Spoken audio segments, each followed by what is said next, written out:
বহুত দিন ধৰি যাবত মানে মই এই হেয়াৰ ট্ৰান্সপ্লান্টৰ কথা ভাবি আছোঁ। ইয়াৰ ফল 2016 পৰা মোৰ ষ্টাৰ্ট হৈছে, আজি 2024 যিয়ে নহওক ফাইনেলি ষ্টেপটো ল'লোঁ, ট্ৰান্সপ্লান্ট কৰিলোঁ।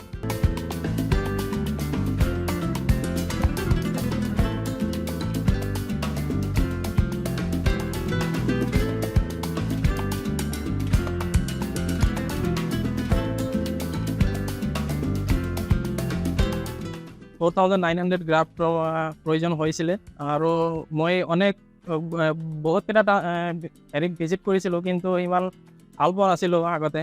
ক্লিনিক ৰিজাল্ট বহুত ডিপেণ্ড কৰে, কিন্তু ইয়াৰে ৰিজাল্টকেইটা বহুত ভাল লাগিছে, যাৰ কাৰণে মই অসমৰ পৰা ইয়াতে আহিবলৈ বাধ্য হৈছোঁ। Thank you New Roots Hair clinic.